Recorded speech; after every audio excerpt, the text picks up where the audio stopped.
문 밖을 나서면 미세먼지가 기다리고 이불 속이 제일 안전한 줄 알았다니까 라돈 침대에 문제가 터졌습니다. 안팎으로 일군 발암 물질이 우리의 숨길을 턱 막고 있습니다. 네, 눈에 보이지 않는 이 위험 물질들 때문에요. 폐가 망신할 수 있습니다. 사망률 1위의 폐암. 오늘 그 원인을 살펴봅니다. 폐암의 원인을 자세히 알려주실 분이죠. 계명대학교 동산의료원 호흡기 내과 박순효 교수님과 함께합니다. 안녕하십니까? 네, 안녕하십니까? 안녕하세요. 네, 우리의 폐는요 생각보다 깊은 곳에 있습니다. 그렇죠? 먼저 코와 입을 거쳐야 하고요. 그다음엔 기도, 기관지에 거쳐야 이 폐까지 도달할 수가 있는데요. 네. 이 웬만한 먼지들은 그 전에 걸러진다고는 하거든요. 네. 그럼에도 불구하고 폐까지 도달해서 폐 건강을 망치는 이유들이 꽤 많다고요. 네, 일단은 대기 중에 있는 많은 미세먼지들 같은 경우는 보통 2에서 10마이크로 정도의 경우에는 기관지 내로 이렇게 흡입이 계속됩니다. 한 1마이크로미터 입자의 작은 크기는 기관지 내로 흡입이 되었다가 다시 그대로 수분할 때 이제 내쉬게 되는데 보통 1에서 2 그리고 한 10마이크로 같은 입자의 같은 경우에는 코 점막을 다 거쳐서 쑥 안으로 들어간 상태에서 기관지 폐포에 도달한 이후에 그게 침착을 하거나 그게 이제 배출이 안 되고 이제 그게 붙어 있겠죠.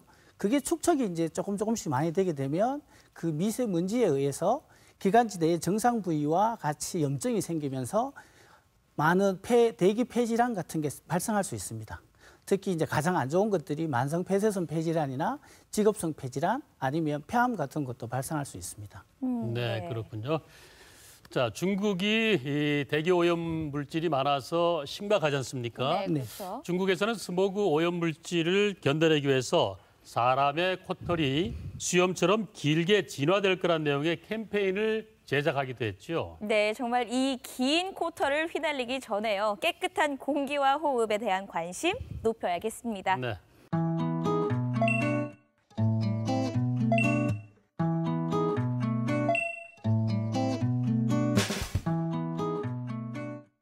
전문가의 선택, 폐 건강에 대한 오해와 진실, OX로 체크해 보겠습니다. 먼저 첫 번째 질문입니다. 전자담배도 폐암을 유발한다. 아닌 것 같은데 교수님 어떻습니까? 일단 전자담배 종류가 요즘 많이 나왔죠. 이제 액상으로 흡입을 하는 거나 안 그러면은 담배를 골련형 담배를 끼워서 쪄서 이제 흡입을 하는 방식이죠. 예전보다 좀 나아졌다고 하면 예전에는 담배를 이렇게 피우게 되면 담배 옆에서 나오는 연기가 가장 안 좋습니다. 오히려 사람을 폐를 한번 거쳤다 나오면 핀 사람은 나쁘겠지만 다시 나오는 연기는 어떻게 생각하면 연기는 담배 연기는 안쪽에 이렇게 나쁜 물질이 있고 바깥쪽으로는 괜찮은데 남편분이 담배를 피시면 옆쪽에서 사이드 스트림이라 그래서 나오는 연기가 굉장히 안 좋거든요. 그래서 관련형 담배 자체도 사실은 그런 간접 흡연의 영향이 악영향이 조금 줄어들 뿐이지 어쨌든 니코틴이 포함된 여러 가지 물질을 이렇게 흡입을 하게 되면 폐암에 걸릴 위험이 전혀 없는 건 아닙니다. 하지만 아직 이런 전자담배가 나온 지가 얼마 되지 않았기 때문에 과연 이게 폐암을 일으킬 수 있을까 없을까에 대한 문제는 좀 두고 봐야 될 것 같고요. 하지만 최근 연구 결과에 보면은 심장관계 또는 심혈관 질환을 좀 일으키는데 전자담배가 영향을 끼친다. 이 정도로 알려져 있습니다. 네, 두 번째 질문입니다. 저희가 집에서 인테리어 효과를 좀 높이기 위해서도 많이들 구입해주시고 네. 또 집안의 냄새를 잡기 위해서도 저도 많이 해놓는데요. 향초나 방향제가 실내 오염에 오히려 독이 될 수 있다. OX 어떻습니까? 일단 정답은 O입니다. 아, 네. 물론 이 정답은 O지만 사실은 우리가 향초를 켜놓으면 불이 켜진 상태에서는 실내 공기를 오염시키지는 않지만 특히 그 불을 끌 때 나오는 까만 연기 같은 경우에는 양이 작지만 분명히 실내 공기를 오염시킬 수 있습니다. 그래서 그런 경우에는 환기가 잘 되는 곳에서 끄거나 불고 나서는 그 끈 이후에 약간 그 창문을 열어서 환기를 시켜서 그런 유해한 가스를 없애는 게 좋습니다. 물론 한두 번에 뭐 향초나 방향제로 그런 나쁜 영향을 주지는 않겠지만 생각보다 또 그걸 즐겨 사용하시는 분들은 늘 많이 사용하시기 때문에 우리 그런 부분에서는 좀 주의가 필요할 것 같습니다. 그렇다면요, 불을 피우지 않는 방향제 같은 경우에는 어떻습니까? 방향제 같은 경우는 사실 방향제 자체가 이렇게 이렇게 폐암을 유발하거나 그렇지는 않습니다. 왜냐하면 그게 알려진 바도 없고 하지만 그 예를 들면 향초 같은 경우에는 이제 불 때문에 생기는 거니까 방향제는 유발하지 않는다고 볼 수 있겠습니다. 네, 그렇군요. 자, 세 번째 질문 드립니다. 이 질문은 특히 여성분들이 관심 사항인데요. 여성 폐암, 주방 미세먼지가 원인이 될 수가 있다. 교수님 어떻습니까? 정답은 O입니다. 폐암을 일으키는 가장 큰 원인은 역시 흡연입니다. 하지만 비흡연과 여성 폐암이 최근에 많이 늘고 있는데요. 세계보건기구나 세계 폐암학회에서 여러 가지 연구 결과 라돈이 이제 두 번째로 많고 여성의 같은 경우는 특히 주방 안에서 폐쇄된 공간에서 그 이제 연기가 나는 경우가 많지 않습니까? 요리를 한다거나 네. 거기서 많이 노출된 경우에 그러한 발암 물질을 통해서 여성 폐암이 많이 생긴다라고 알려져 있습니다. 그래서 주방에서 요리를 할 경우에는 환기를 잘 시키는 게 굉장히 중요하고 저희들이 그 암을 예방하는 방법에서 적극적으로 권유하는 방법입니다. 네. 기침이 심하면 감기를 의심하게 되고요. 숨이 네. 차면 운동을 좀 해야지 하고 자책도 하고요. 가슴 통증은 심장에 무리가 있나 우리가 고민하게 되거든요. 네. 그러다 보니까 이제 폐암 증상을 구분하기가 참 어려운데 폐암에 대해서 좀 더 자세히 알려주시죠. 예, 폐암이란 폐에서 생긴 악성 종양을 말합니다. 수년 전에 우리 탤런트 김자옥 씨가 폐암으로 사망을 했다. 이렇게 이제 보도가 났었는데 실제로 김자옥 씨는 대장암의 폐전이로 사망을 하신 겁니다. 대장암에 치료를 하고 수술을 하고 항암 치료를 이후에 괜찮았다가 폐에서 재발을 한 경우거든요. 그런 경우를 전이성 폐암이라고 얘기합니다. 그래서 그 경우에는 대장암을 치료해야 되고요. 저희들이 얘기하는 이 폐암은 폐에 가장 먼저 생긴 종양을 얘기합니다. 그래서 원발성이라는 표현을 많이 쓰는데요. 그 원발성 그 폐암이 폐암이라고 말씀하시면 되고요. 우리나라에서 보시면 한 4번째로 많이 발생을 하고 한 해 동안에도 한 18,000명 정도가 사망하고 있는 아주 사망률이 우리나라에서 가장 높은 암입니다. 무섭네요. 그런데 이 암이 보통은 대장암 같은 경우는 선암이라고 돼 있고 또 위암 같은 경우도 선암이 많고요. 자궁경부암은 평평상폐암이라고 대부분의 암들은 그 암의 종이 하나씩 다 있습니다. 주가 되는 게 있고 일부 아주 드문 경우 암들이 생기는데 폐암은 처음부터 보면 소세포 폐암종, 평피상피 세포암종, 대세포암종, 선암종 이렇게 이 종류가 많게는 30%, 작게는 한 5에서 10%로 쭉 갈려서 여러 암이 생기게 됩니다. 보시면 여러분들이 보통 일반적으로 폐암이다라고 할 때는 비소세포 폐암입니다. 1기, 2기, 3기, 4기라고 하거든요. 하지만 그 소세포 폐암이라는 건 뭐냐면 특별하게 이 소세포 폐암이 한 15% 정도 생기는데 아주 처음부터 전이를 굉장히 잘하고 뇌나 간, 부신, 뭐 췌장, 온몸에 뼈에도 이렇게 전이를 굉장히 잘 갑니다. 그래서 수술을 하지 않는 폐암이거든요. 그래서 여러분들이 잘 알지 못하지만 소세포 폐암을 제외한 비소세포 폐암이 우리가 알고 있는 1기, 2기, 3기, 4기라고 보는 폐암입니다. 폐암의 증상으로 보면 가장 많은 게 기침, 그리고 가래에 이제 피가 묻어 나오는 경우가 있습니다. 그리고 숨이 차고 흉부에 통증이 있다거나 목소리가 쉬거나 그리고 얼굴이 붓는 상대정맥 증후군, 그리고 두통, 오심구토, 뼈의 통증과 골절, 그리고 체중이 많이 줄고. 근데 이 모든 것들이 가만히 들어보면 아주 폐암의 특징적인 증상이 아닙니다. 네.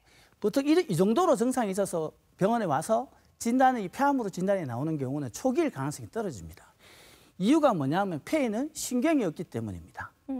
그래서 제가 여러분의 폐에다가 손을 이렇게 넣어서 이렇게 만져보면 실제 공기가 위로 푹푹 새서 그렇지 사실 통증을 느낄 수가 없습니다.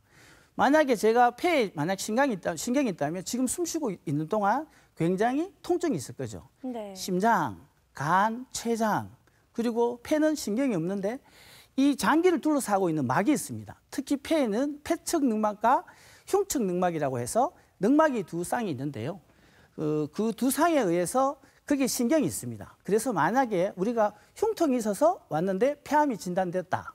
그럴 경우에는 암이 폐를 지나서 벌써 늑막까지 침범을 했기 때문에 초기일 가능성이 떨어집니다. 기관지에서 이제 피가 나왔다. 이 말은 폐가 폐 안에서 있다가 기관지까지 커져서 기관지 밖으로 뚫고 나온 거겠죠. 그러다 보니까 각혈을 하면서 그 피가 나오게 되는 거죠. 그 정도로 커졌다면 초기일 가능성이 적겠죠.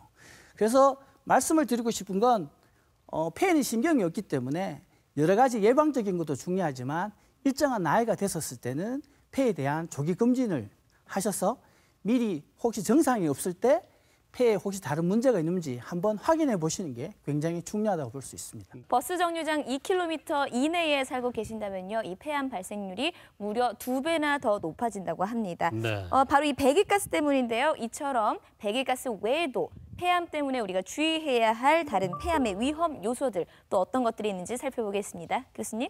네, 폐암의 주요 원인으로는 보시다시피 흡연이 가장 많습니다. 15배에서 한 80배 정도가량 증가가 되어 있고요. 간접흡연, 지금은 그렇지 않겠지만 우리 할머니, 할아버지 대해서는 한 방에 같이 계시면서 할아버님이 담배를 피우셨어요. 어떻게 보면 그 당시에는 할아버지보다 할머니가 더 폐암에 걸릴 위험이 더 큽니다. 네. 사이드 스트림이라고 해서 담배 피는 연기가 직접 들어오기 때문에 그렇죠. 네. 그리고 나서 그래서 지금은 이제 간접 흡연이 많이 줄었죠. 집에서 피지도 않을 뿐만 아니라 이제 흡연은 흡연할 수 있는 공간에서 이제 피게 하는 게 가장 맞고요. 성면하고 라돈 같은 경우는 예전에는 이제 그 건물을 지을 때 이렇게 성면이 많이 들어갔었거든요. 그래서 오래된 학교를 이렇게 허물 때 특히 이제 재건축을 많이 하는 건물 철거 작업을 많이 하시는 분들 같은 경우는 성면에 노출이 많이 되죠. 네. 이 노출된 게 시간이 지나고 나서도 악성 중피종이나 폐암을 또 일으킬 수가 있습니다. 그리고 자연에 존재하는 방사선 동위 원소인 라돈 아시죠? 그 침대 때문에 굉장히 네. 문제가 됐던 거죠. 이 경우에도 많이 노출이 됐을 경우에는 폐암의 발생 위험이 2배에서 5배 가량 증가합니다. 가장 중요한 건 그런 거죠. 철거 작업을 하시는 분들은 마스크를 사용을 해서 흡입을 하지 않도록 예방하는 게 가장 중요하겠고요. 실생활에서 라돈은 가장 중요한 건 환기를 주로 한 번씩 시켜 있어서 실내의 공기가 너무 축적되지 않도록 하셔야 되고, 가급적이면 조금 지하나 이렇게 금이 간 곳은 다 공사를 해서 잘 메워주시는 게 이 라돈에 대해서 예방할 수 있는 방법이라고 볼 수 있습니다. 가족력은 폐암 같은 경우는 사실 있긴 있지만 가족력 단독만으로 폐암이 발생하지는 않습니다. 가족력이 일부 있으면서 그 환자분의 복합적인 생활 습관, 나쁜 흡연을 계속했다든지 이렇게 규폐증이 있는 사람이 또 흡연을 했다든지 이런 경우에는 점점 이게 폐암이 발생할 위험이 점점 높아지겠죠. 그리고 베타카로틴 보조제 섭취는 실제 연구에서 폐암의 발생 위험이 한 3배에서 6배 가량 증가한다고 얘기를 하고 있습니다.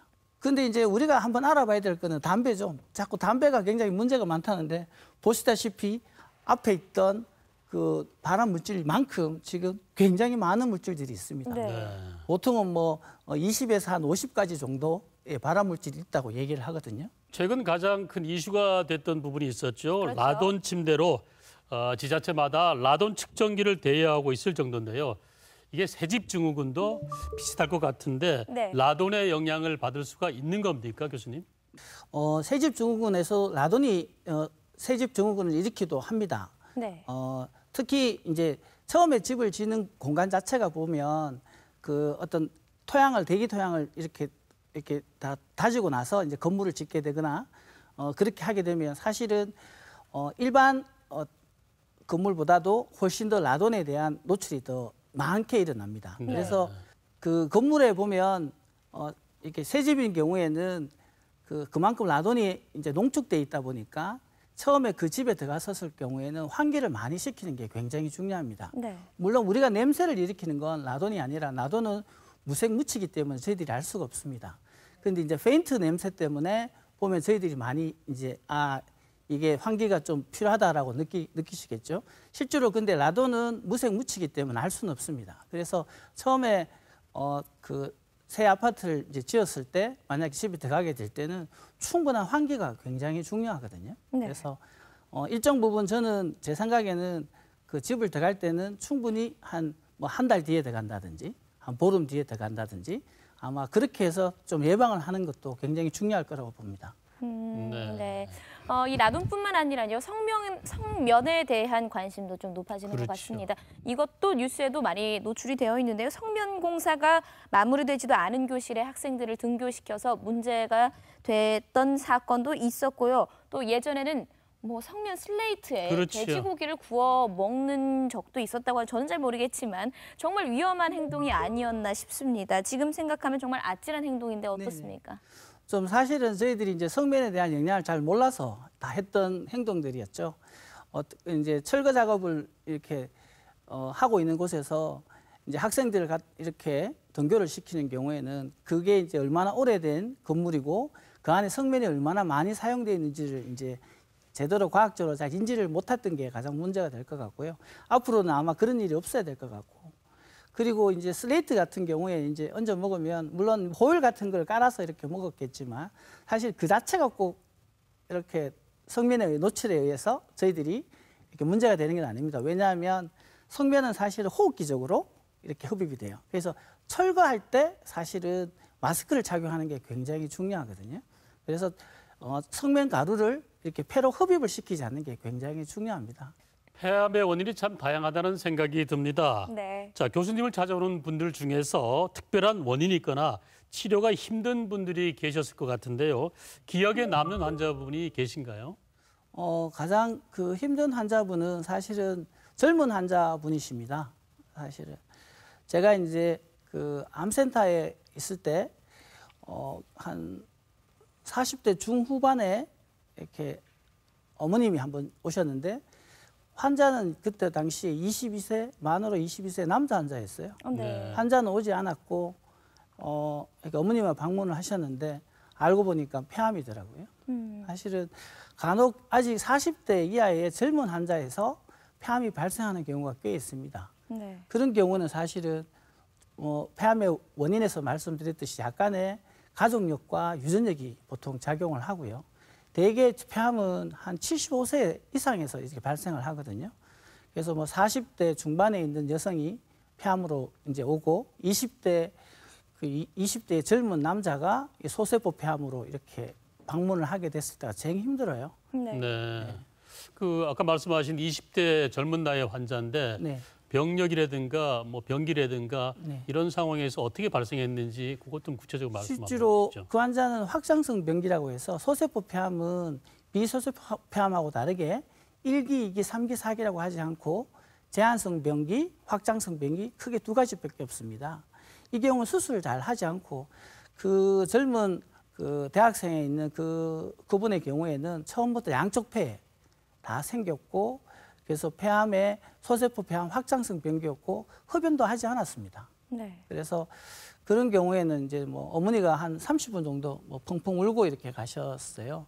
이제 다른 병원, 대학병원에서 치료를 받고 있는데 혹시 더 좋은 치료가 있는지, 더 그런 치료가 있는지를 저한테 이제 여쭤보러 오셨거든요. 근데 실제로는 그 대학병원에서는 적절하게 잘 치료를 하고 있었고 사실은 뭐 환자분 상태가 너무 좋지 않아서 사실은 더 좋은 치료를 이렇게 마땅한 치료가 사실 없었기 때문에 뭐 좀 안타깝게 아마 돌아가신 걸로 알고 있습니다. 네. 그래서 보시면 저희들이 예방하는 것도 되게 중요하지만 저희들이 이제 100세 시대로 굉장히 오래 살고 있습니다. 그러다 보면 나이가 많아진다는 것 자체가 우리 세포에 나쁜 돌연변들이 충분히 생길 수 있고 폐암뿐만 아니라 여러 암들이 발생할 수 있는 주요 원인이 바로 노화, 나이가 들어간다는 거거든요. 그래서 여러 가지 폐암에 예방하는 어떤 행동들도 중요하지만 적정한 나이 한 50세 전후가 됐었을 경우에는 혹시 이제 조기 검진, 건강 검진을 통해서 내가 혹시 암 같은 게 발생하지 않았는지 한번 검사를 해보시는 것도 굉장히 좋다고 제가 권유드리고 싶습니다.